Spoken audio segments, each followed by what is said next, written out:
ಹಾಸನ ದುರಂತಕ್ಕೆ ಸಿಎಂ ಸಿದ್ದರಾಮಯ್ಯನವರು ಬೇಸರವನ್ನು ವ್ಯಕ್ತಪಡಿಸಿದ್ದಾರೆ. ಘಟನೆಯಿಂದ ತುಂಬಾ ದುಃಖವಾಯಿತು.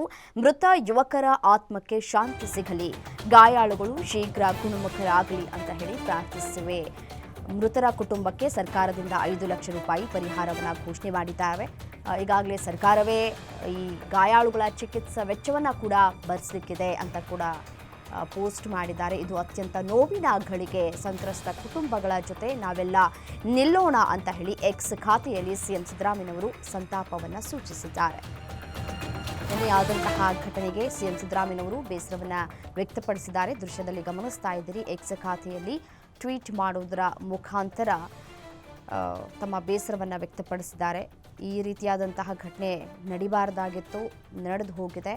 ಈಗ ಮೃತರ ಆತ್ಮಕ್ಕೆ ಶಾಂತಿ ಸಿಗಲಿ, ಗಾಯಾಳುಗಳು ಆದಷ್ಟು ಬೇಗ ಗುಣಮುಖರಾಗಲಿ ಅಂತ ಹೇಳಿ ಪ್ರಾರ್ಥಿಸ್ತೇನೆ ಅಂತ ಹೇಳಿ ಟ್ವೀಟ್ ಮಾಡಿದ್ದಾರೆ. ಮೃತರ ಕುಟುಂಬಗಳಿಗೆ ಸರ್ಕಾರ ವತಿಯಿಂದ ಈಗಾಗಲೇ ತಲಾ 5 ಲಕ್ಷ ರೂಪಾಯಿ ಪರಿಹಾರವನ್ನು ನೀಡಲಾಗಿದೆ. ಮತ್ತು ಈಗಾಗಲೇ ಏನು ಚಿಕಿತ್ಸೆಯನ್ನು ಪಡೆದುಕೊಳ್ತಾ ಇದ್ದಾರೋ ಅವರ ಚಿಕಿತ್ಸಾ ವೆಚ್ಚವನ್ನು ಕೂಡ ಸರ್ಕಾರ ಭರಿಸುತ್ತೆ ಅಂತ ಹೇಳಿ ಎಕ್ಸ್ ಖಾತೆಯಲ್ಲಿ ಪೋಸ್ಟ್ ಮಾಡಿದ್ದಾರೆ. ಇದು ಅತ್ಯಂತ ನೋವಿನ ಸಂಗತಿ ಅಂತ ಹೇಳಿ ತಮ್ಮ ಬೇಸರವನ್ನು ಹೊರಹಾಕಿದ್ದಾರೆ.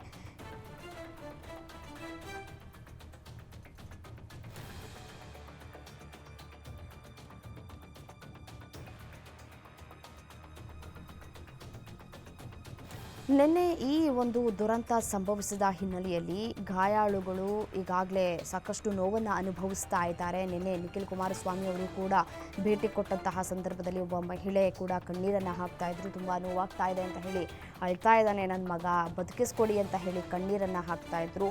ಡಾಕ್ಟರ್ ಎಲ್ಲವನ್ನ ನೋಡ್ಕೊಳ್ತಾರೆ, ಭಯಭೀತರಾಗಬೇಡಿ ಅಂತ ಹೇಳಿ ಭರವಸೆಯನ್ನು ಕೂಡ ನೀಡ್ತಾ ಇದ್ರು. ನಿನ್ನೆ ಆಗಿದ್ದಂತಹ ಘಟನೆ ಸಾಕಷ್ಟು ನೋವನ್ನು ಉಂಟು ಮಾಡಿದೆ. ನಿಜಕ್ಕೂ ಕೂಡ ಈ ರೀತಿಯಾದಂತಹ ಘಟನೆ ಆಗಬಾರ್ದಾಗಿತ್ತು. ಮತ್ತು ಚಾಲಕನ ಅಜಾಗರೂಕತೆ ಇಲ್ಲಿ ಮೇಲ್ನೋಟಕ್ಕೆ ಎದ್ದು ಕಾಣಿಸ್ತಾ ಇದೆ. ದೃಶ್ಯದಲ್ಲಿ ಗಮನಿಸ್ತಾ ಇದ್ರೆ